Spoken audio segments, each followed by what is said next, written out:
It's the summer of 2001. DVD audio and super audio CD gain popularity, and Apple's iTunes and the iPod reshape how people consume music. Napster's closure leads to the rise of alternatives like Fast Track. Best-selling albums include Linkin Park's Hybrid Theory and Destiny's Child's Survivor. Nintendo announces the GameCube and Game Boy Advance, along with Microsoft's Xbox. For the first time, let me now unveil Xbox.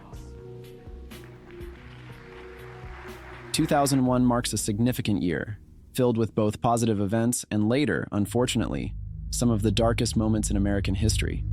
However, our focus here is not on those events. So imagine this. It's the summer of 2001 and you're a soon-to-be 20-year-old man. These are the years they say the best years of life. One morning, you start your usual day, helping your brother with household chores, and then head to work. You call your coworker to pick you up a few blocks away from your house. It feels like just another day, like all the others. Except, you never make it to the location of the meeting with your colleague. You disappear without a trace and nobody will ever hear from you again. It's a disturbing thought, isn't it? Well, this is exactly what happened to Jason Jolkowski. On the fateful morning of June 13, 2001, an aspiring radio broadcaster embarked on what should have been a routine journey to work at Fazoli's. His car in the shop, he arranged for a co-worker to pick him up at Benson High School, 8 blocks from his home. Little did anyone know that this would be the last time Jason would be seen by his family. More news. It was 9 years ago today when 19-year-old Jason Jolkowski walked from his home to catch a ride to work. He has not been seen since. That was 9 years. Jason's coworker called, expecting him at Benson High School. The shocking realization set in. Jason was missing. Security cameras later confirmed he never arrived on campus. Despite exhaustive efforts to trace Jason's steps, no sign of him emerged. He left $650 untouched in his bank account, never cashed paychecks, used his phone or ATM card, or retrieved his car from the repair shop. Excitement for a new job opportunity fizzled as Jason failed to appear. His responsible nature and absence of personal issues challenged the notion of a voluntary disappearance. As the years unfolded, Jason's disappearance took an emotional toll on his loved ones. Foul play is suspected, given his stable life and close-knit family bonds. His mother, embarking on a mission to support families of missing individuals, founded Project Jason. Jason's case remains unsolved, with the echoes of his disappearance continuing to resonate in the ongoing quest for justice. Jason Anthony Jolkowski's vanishing on that summer day in 2001 remains an unsolved puzzle, leaving family and investigators grappling with unanswered questions. As the passage of time adds layers of complexity to this enduring mystery, the resolve to uncover the truth remains unwavering. Project Jason stands as a testament to a mother's determination and the collective hope that one day the shadows surrounding Jason's disappearance will lift, providing closure to a 2-decade-long search for answers.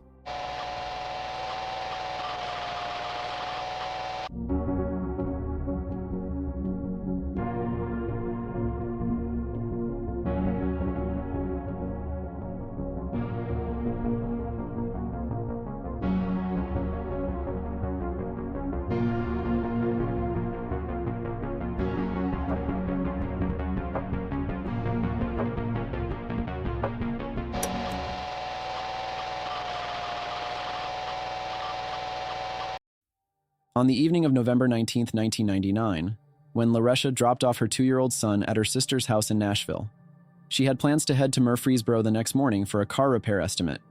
However, when her family couldn't reach her the following day, concern set in. The eerie discovery at Laresha's townhouse, with music playing and lights on, but no sign of her or her car, initiated a baffling mystery. Authorities believe she was likely abducted, given the untouched state of her home. Laresha, a private person, had no known personal or work-related issues, and she wasn't dating anyone at the time. The police never located her maroon 1995 Oldsmobile Achieva, a car with a distinctive scratch on the driver's side. Despite media attention initially, Laresha's case faded from headlines, leaving her family in an agonizing limbo that has persisted for 21 years. Fast forward to October 5, 2016, when tragedy struck the Walker family once again. Wanda Faye Walker, Laresha's mother, failed to show up for work at the Dollar Tree in Nashville. Her last known location was her cousin's home on 11th Avenue South. A chilling discovery awaited investigators on October 13th, when Wanda's Nissan Maxima was found on Wade Avenue, just down the street from her home. The car was locked, her purse inside, and blood in the back seat, later confirmed to be Wanda's. As the investigation unfolded, conflicting reports emerged about Wanda's last moments. Harold Henderson, Wanda's boyfriend, was allegedly the last person to see her alive. Some accounts suggest he assisted her with a car issue, while others claim she was last seen at her home. The puzzle surrounding Wanda's disappearance only deepened, leaving her family grappling with the unexplained and the unknown. 2 generations of women from the Walker family, Laresha and Wanda, vanished into thin air in Nashville, 17 years apart. The chilling question remains: what are the chances of a mother and daughter disappearing from the same city, leaving a void that time has yet to fill? As we navigate through these unsolved mysteries, we are left with the sad realization that some questions may never find answers, leaving families forever haunted by the inexplicable fate of their loved ones. The 60-year-old disappeared without a trace on October 4th. As weeks and months go by, there are still no answers. In my gut, I feel like, I really do, like something happened. And she was probably just at the wrong place at the wrong time. That's what I really feel. During a search near...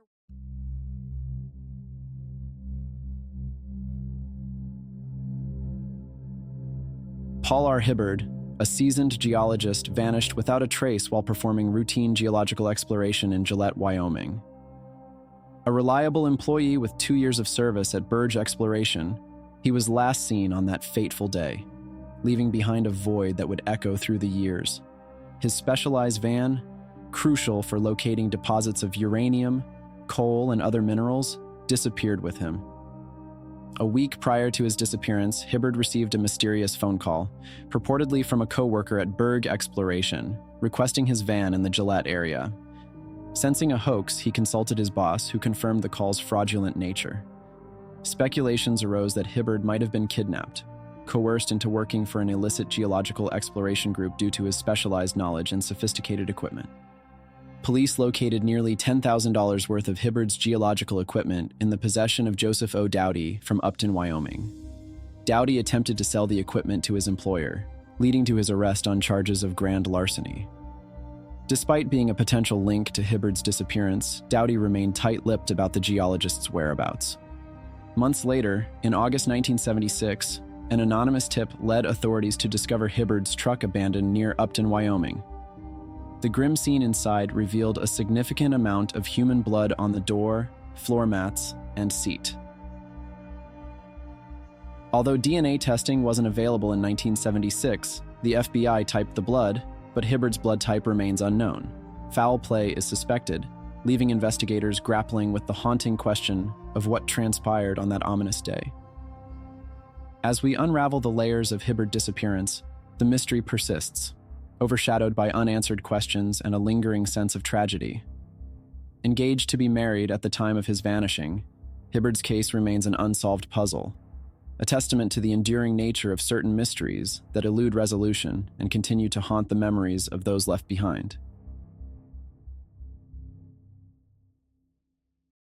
20 years old, Kieslyn Roberts grappled with the challenges of drug addiction, a struggle her family was aware of. Despite past legal troubles, including arrests for drug-related offenses, Kieslyn's family believed she was on the path to recovery, reporting regularly to her parole officer. Her dreams of becoming a marine biologist reflected a hopeful future her loved ones envisioned for her.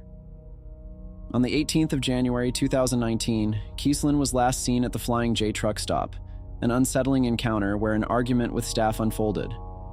The police were alerted, but Kieslyn fled, leaving behind her backpack containing crucial belongings. While initial reports suggested a potential sighting at her boyfriend's place, he denied seeing her for days before her disappearance. Days later, on the 20th of January, Kieslyn's abandoned car, a white Toyota Corolla, was found at the same truck stop by a family member.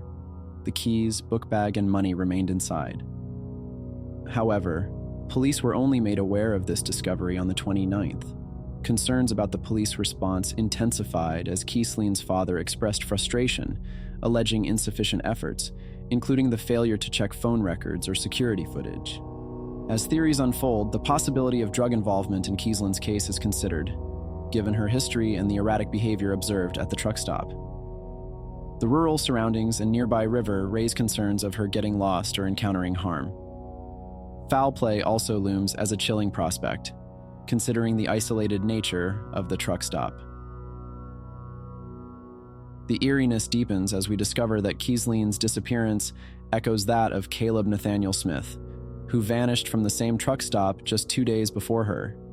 His car and belongings were found, and tragically, his body was discovered after a bushfire. Despite police insistence that Kieslen and Caleb had no connection, the proximity of their disappearances raises questions. Kieslen Noel Roberts, at the tender age of 20, remains missing, leaving behind a family desperately seeking answers. As her parents employ the help of a private investigator and a reward of $50,000 is offered for information leading to her safe return, the mysteries surrounding Kieslen's disappearance persist. Today, she would be about 25, a stark reminder that each passing year deepens the pain and uncertainty for those who hold out hope for her safe return.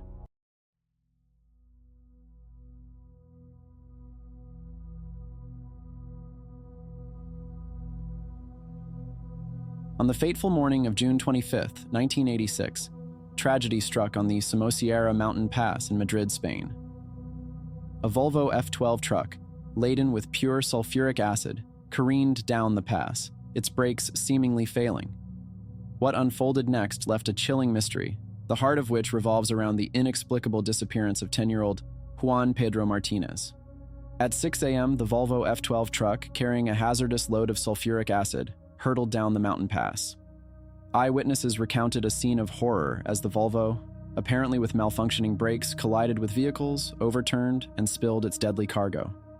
Rescue efforts ensued, revealing the lifeless bodies of Andres and Carmen Martinez, doused in acid. However, Juan Pedro, their 10-year-old son, was nowhere to be found. The aftermath of the accident raised more questions than answers.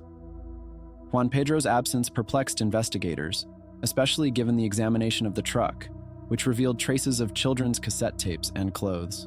Despite extensive searches through sand, lime, and rubble surrounding the crash site, no sign of the young boy emerged. Speculation arose that Juan Pedro might have been dissolved by the sulfuric acid, but chemists dismissed this possibility, emphasizing the time required for such an outcome. Odd stops recorded on the truck's tachometer during the ascent added a layer of mystery, indicating intentional actions by Andres. No explanation emerged for the abrupt halts, defying the typical patterns of truckers on that route. A trucker forced off the road by the Volvo provided a puzzling clue. He recounted seeing a white Nissan van stop after the accident, with a man and a blonde woman, the latter claiming to be a nurse. Witnesses, including shepherds, corroborated the presence of these individuals described as Nordic-looking and dressed as doctors. Their actions, including retrieving a package from the wreckage, intensified the intrigue surrounding Juan Pedro's disappearance.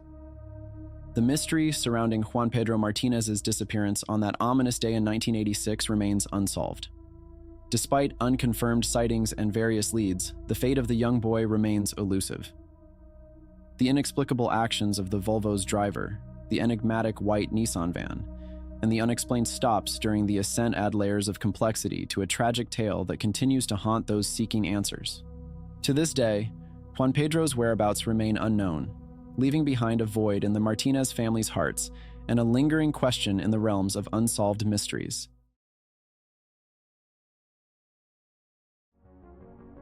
Thanks so much for watching.